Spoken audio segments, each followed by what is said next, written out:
Hi, welcome back to another episode of Coldstream Rod Shop. I'm Derek Fraser. In this week's episode, we're going to be working on the three different projects we have in the shop here. In this shop and over in the other one, we've got the Canberra Ladies 32 Ford Roadster chassis. We're going to do some more work on that. There's a bunch of things we have to put back on it that we took it off when we stripped it. I'm not sure which ones those are, but as I get to them, I'm going to show you as we go. I'm going to work on the 33 Ford chassis over there. We're going to finish off the center cross member, hopefully put the front suspension and stuff onto it or start that. And then if I have time, I'll do some more work on Elle's 5-window coupe. So follow along, see what we're up to this week again at Coldstream Rod Shop. So the first thing I wanted to do this week was finish off the X-member on the 33 Ford frame. Wanted to finish the four pieces on the front. Last week we got the center section done there, and we got the four sections going out the back. Then I wanted to work on the ones in the front. Now the example I was going off of looked as though the front section came out and turned. But then on closer inspection, actually what's going on is that the frame itself, don't know if you can see it there or not, the frame goes flat so far and then it kicks up. So part of where the X-member goes into the frame, I need the X-member to be flat, but then I need it to kick up some.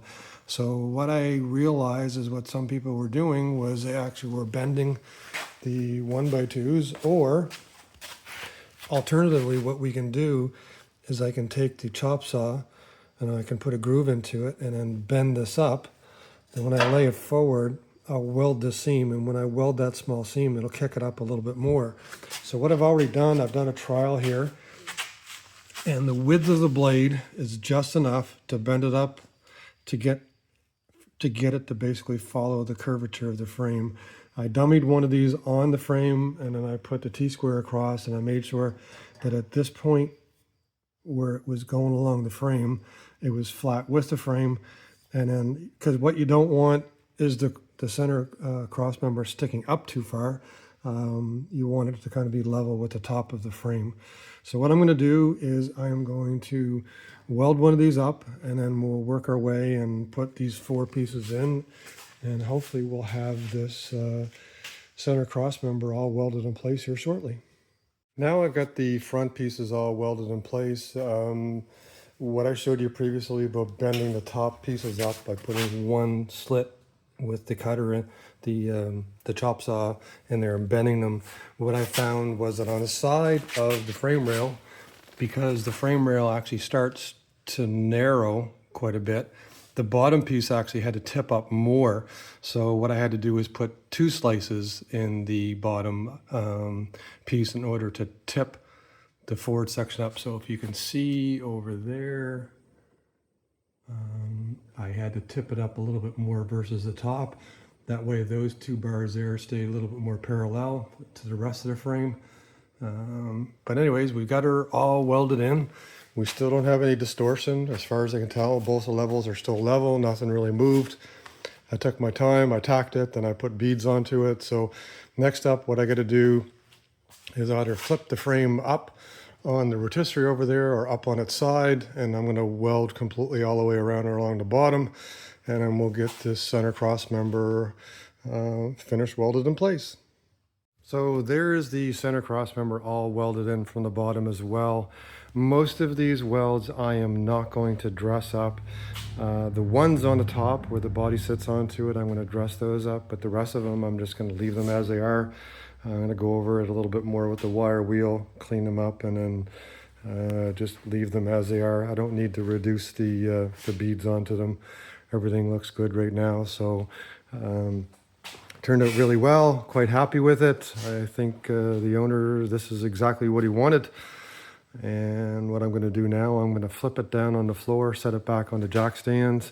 Going to clean up the mess. Use the Evolution chop saw here that I bought quite a while ago.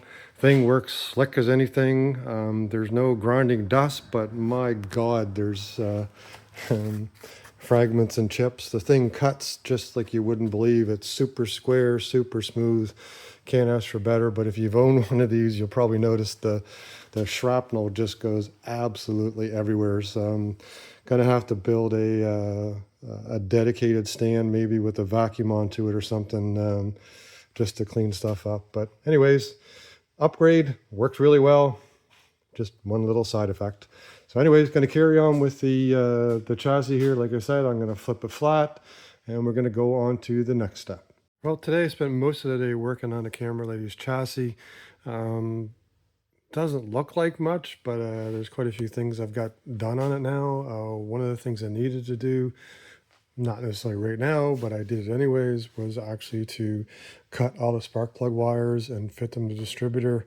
The one thing with the Y block, it's difficult to get spark plug wires to fit like they would on a small block Chevy or a Ford. You know, they've got the plugs angled, put on an angle. With the Y block, the plugs are straight underneath the exhaust port, so I've got a little bit of a up down thing going on. When I built the headers, I had to build that in mind. Most headers on a Y block will be up above the ports. But anyways, I think we've got good enough clearance on all this. I got super high temperature 9mm wires. I cut and fit them to distributor. The other thing I did was I bled the master cylinder. Still have to bleed the brake lines, but the master cylinder was off and bled. The low car shifter is now bolted in place, and we've got an arm attached to the shifter arm on the shifter. Everything clicks and goes just fine. While I was at it, I decided to hook up the low car TV cable, because we're running an Ford AOD transmission. It's not a kickdown cable, it's a throttle valve cable or a TV cable that you have to hook up and then adjust later on. Anyways, got that hooked in. For whatever reason, the lever was on backwards, the bracket was on backwards. Sorted that out, got the cable kind of loosely in place. Have the throttle bracket here ready to go. But one thing I've noticed, since I'm using an original intake manifold, the throttle cable bracket has to sit a little higher. So what we're going to do, I won't be able to finish that off today, but what I'll do is I'll order a 1-inch carb spacer to raise the carburetor up. If I'm not mistaken, that actually helps with low-end torque, or it's a little bit of a performance thing. So we'll buy a 1-inch spacer, raise that up, and put that on. Then over here, I got the e-brake lever on. Now, I kind of had it on before. There was a bracket that low car supplies, or you've got to buy, that puts a bracket out that you attach the cables to. Unfortunately, right there, this nut prevents us from using that. So what we're going to do is, ultimately with the e-brakes, we're going to use the one that came with the kit, the adjusters that came with the kit. These here, these are going to be mounted up like that, or actually the other way around, like this. And then we'll run the cables to the back, but I'll do that later on. A lot of little things. It doesn't look like much, but all things that really needed to be done. So probably will carry on with a bunch of those. I've started to make my list here of things we've got to do to hook stuff up. The other thing we've got to do, I started playing with it a little bit, is making the alternator bracket from the original bracket there. What it looks like is that the alternator will probably mount down low. I'm going to play with that just a little bit more. Anyways, we'll show you how I go with that, but haven't quite sorted that out just yet, but something that has to be sorted out before we go any further. Well, I thought it through again on the alternator. I decided to put the alternator up. The reason being is, if I put the alternator down, down here, I'd have to have some sort, right here, I'd have to have some sort of adjustment. And I don't know how I could really reach it with the car put together, versus if I put the alternator in the up position here, I can have like a turnbuckle from here to here, or I can make take a metal plate with a slot into it and a nut, and use it for tightening. So right now what I've done, I've ground away the original bracket. It's pretty flimsy right now, so I know that. But what I'm going to do, I'm going to grind a little bit more away. Then I'm going to take a piece of probably maybe angle iron or a flat piece across here to reinforce it, plus another piece going this way so that I'll reinforce this bracket. Once I have that done, then I'll address whatever mechanism or whatever adjustment I'm going to use up here. Because right now I've pretty much got it lined up with the pulleys. I've got enough room to move the pulleys in and out. If I put the ruler right there on the bottom pulley, I'm pretty much in line. So also what I did, the original generator bracket, I drilled another hole into it. I moved it forward. So what I'll do is I'll put a nut on here. I'll make a sleeve there. And then this piece in the front, I've got spacers here right now, which I will actually shorten those up, but make them probably out of some pipe, weld them to this bracket so the bracket is integral. I'm not going to have a bunch of washers here. So anyways, we're coming along with a MacGyvered up alternator bracket, but I think once I'm done, it's going to look pretty sharp. We'll put a coat of black paint onto it, and it'll be very functional. So this is what I'm going to do for welding reinforcement. This is the heavy welds on both sides. I took a piece of 1/8 bar, like on an angle. I welded it across the front and across the corner here where I bent it, and then across the back, I filled it in. So right now, the bracket, although it's rough, it's got a reinforcing piece, like an L-shaped reinforcing piece across the bottom. And it's probably twice as thick as what it was before.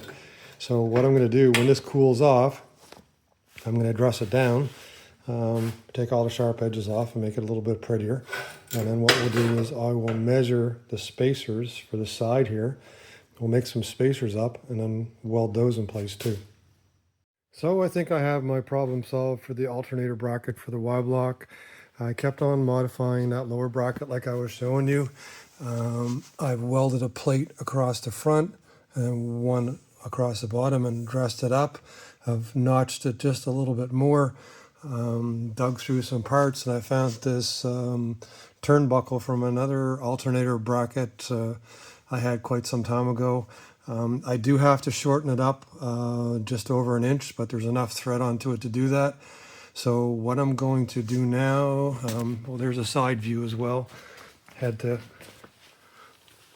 move this bracket forward, and then I dug out a sleeve. Now, ultimately, when we set this up, even though I put a ruler on it, it's possible I could throw a belt if I'm too far forward or angled or whatever, but I think at this stage, since I kept the same geometry as what it was on the Y block, you know, the alternator was still going straight this way, I shouldn't have an issue with the alternator cocking this way. What I may have to do is once I put it together, I might have to shim it forward or back. Haven't had to do that before. This process that I'm doing right now of basically putting the alternator on and using a ruler down there on the floor and squaring it up, it usually keeps the belts on, keep them tight enough and everything else. Basically try and keep the best alignment that you can. What I am going to do right now, I'm going to take everything back apart. I'm going to paint up these brackets, and then I'm going to shorten up this turnbuckle so that I could then attach it to that nut there on the water pump. Then I'm going to measure it, and hopefully we'll get a belt for it. So while I'm waiting for the paint to dry on the alternator brackets, I am going to actually start working on a quarter panel for Elle's Coupe, the front lower quarter panel on the cowl. I have made these a few times before. I was digging through my sample pile, I guess. You know, I usually keep all of the pieces that I've made over the sheet metal over the years up top there. Some of them are good pieces, some of them are the trial ones and stuff. I never really planned on making these over and over again, but I did keep the extras just in case. So I did have one piece that I had made from the first sample, so I've got an idea how I'm going to make it. This was a trial piece. It's actually not good enough to use, but now I remember how I made it. Because one of the difficulties is we have basically a belt line or whatever you want to, or line across the bottom, and there's this really thin bead going up here. So up along the cowl itself, right here, there's a bead. So the whole bottom is missing right there. So I'm going to have to, take some tape and draw some lines, and I'm going to make a template out of this piece of paper. I just started doing it right now, but essentially I've laid it on there, took my finger and rolled along here with my dirty finger, actually on purpose, to make where the lines are. I'll put another piece of paper there and some tape, and I'll take a ruler, because they're not straight lines. The bottom part of this is actually straight, but there's a little bit of a swoop to this that we want to kind of capture and reproduce. And it actually goes and extends onto the sub rail here. There's a bit of a step and a curve there, so it's a little bit complicated.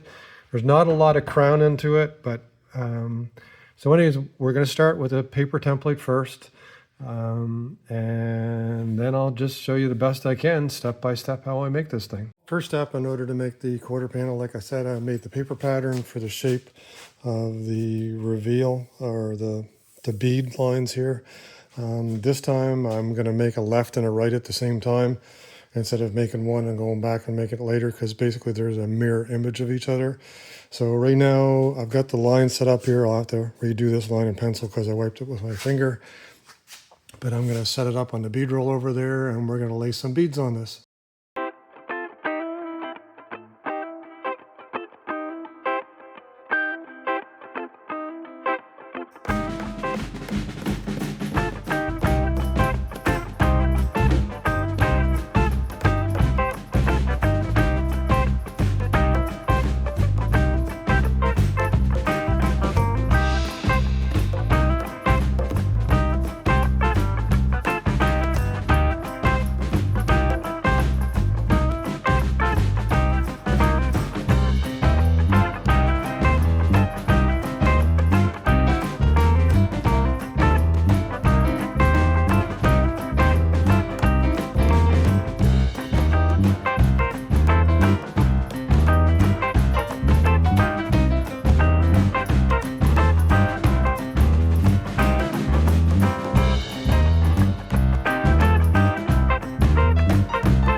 made some good progress on both of these panels. As you could see from the time lapse, I bead rolled this line here and then this line. I then flipped the panel over and I used a tipping dies to tip this flange up and then brought it over here to the counter and then bent it over the edge here and then finished dollying it up along here.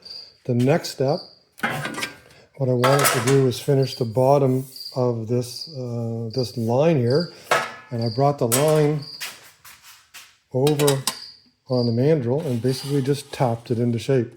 And just slowly worked it. Now the one thing I didn't show on camera was that I actually had to shrink that edge. It's got a little bit of a bow to it, as you can see. And then the same thing for this edge. I've used the shrinker before many times, but basically brought it over here, put it in here, and then just did a couple quick little. Got a cricket in here right now. It's the middle of summer, and I don't know if you can hear her enough. I've got a cricket in the garage. I essentially stuck it in here. You can see the shrink marks along there where I just slightly did it to get an ever so slight little angle. Oh, and I forgot to mention, we needed a little bit of a shape to the panel too, a tiny bit of a crown, but the panel itself is actually twisted. So what I did, I used the English wheel here with a higher crown, pushed the metal through the wheels and then put downward pressure on either side of the panel to basically give it, as you can see, like right there, it's got a bit of a twist. It's more of a twist along this axis here. So in order to get the shape, I ran the English wheel in this direction.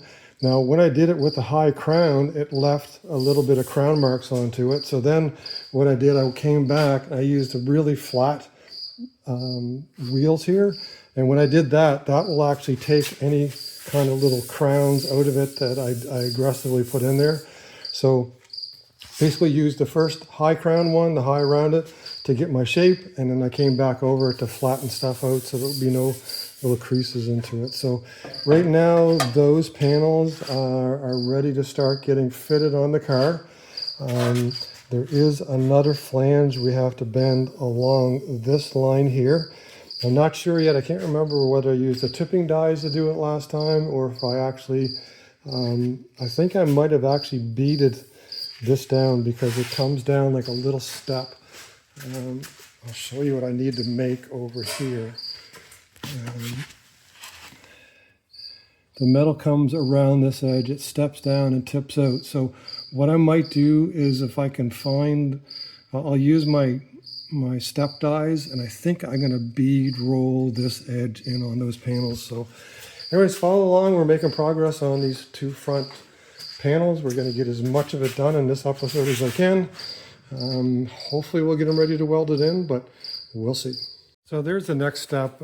Basically measured off where we wanted to be. It was 12 7/8 at the bottom, 13 at the top. I drew my line and then I ran across the bead roller here, so I've got this step. Now there's a little extra material on this side which I'm going to roll over onto the A-pillar and I'll trim off once it gets in place. But that's the final step to forming the panel. Now what we're going to do is actually going to get it over on the car, cut out the old one and start piecing in this new one. So there's the front quarter panel welded in place. I didn't set the time lapse up to show you me welding it or clamping it, but I mean, if you've watched any of my previous videos, you can see that I typically use those little panel clamps there. You know, have a nice little even groove in between, put the panel clamps on, and then I'll use a Cleco. I use the Cleco right at the very bottom there to hold it in place along the sub rail, and just use my Lincoln MIG welder set on low, and then basically stitch welded it along. Again, covered it many times before. I didn't set it up this time, but that's the first one put in place. The focus this time was more or less showing you how to make that panel with a couple different twists onto it. One, the reveal that's up along the front by the firewall, and then we have to do the little step there by the A pillar. But right now it's probably 70% welded in place. Well, it is completely welded in place, but I've got quite a bit of more dolly work with the dolly and the hammer. I want to get the weld line as smooth as I can. And also down in the very corner there, I'm not sure if you can see it, I've got a tiny little bit of a gap there I kind of have to address with I'll cut up a little piece of sheet metal and I'll put it in there and fill that little gap. Anyways, we're gonna carry on and work on the other side. We've got one more of these to do. So there's the painted up alternator bracket, all mounted in place. I've got the alternator, the main bolt in place there, all tightened up. It's pretty tight up against the oil filter rod, the dipstick that is, the dipstick. I may have to move that up further, but right now I don't think so. We've got plenty of clearance right there for the hood to clear everything. What I've got to do now, I've measured the circumference of the outside here. I'm going to go get a belt. I think it's going to take a 44-inch belt. I'll put the 44-inch belt on it first, and then once I have the belt onto it to be sure we've got the right lengths, then what I'm going to do is I'm going to trim up one end of this turnbuckle here, and that turnbuckle will mount on that bolt there, and then this bolt here, and then I'll be able to put tension on the V-belt. So anyways, we're going to pick up the belt tomorrow, see if we can get this completed. So I went into CarQuest today. I guess in the States you go to Napa or O'Reilly's or wherever it is. But anyways, went in and I got a 44-inch V-belt for it. And it's actually the right size, perfect fit. The other thing I'm not going to be able to complete this week is that the turnbuckle here, it's a little too long. So the one I have is, I think it's 7 inches in the center. I think I can cut it. I have one of the taps, but I don't have a left-hand tap. So just for simplicity, I'm going to actually order a shorter one off of Amazon. That's the right size, and I'll save this for another project. So next week, we'll get the turnbuckle put on this, and we'll have the alternator all ready to go. Well, that's it for another week of Coldstream Rod Shop. I wanted to get the other quarter panel welded in the other side, but simply we just run out of time. So in this week's episode, we worked on the 33-4 chassis, got the X-member finished welded in the front. We got some work done on the camera lady's chassis. Got a head start now doing the quarter panels on Elle's Coupe here. This is, like I said previously, this is probably 75–80% dollied and flattened out. I've got to finish dollying and flatten it out and then weld up that little tiny little spot down there. And then what I'll do is I'll finish this quarter panel and get that one welded in the next episode. But like I said, that's it for this week. Please like, share, tag, and subscribe. Come on back next week, see what we're up to, and everybody have a great week. Everybody take care.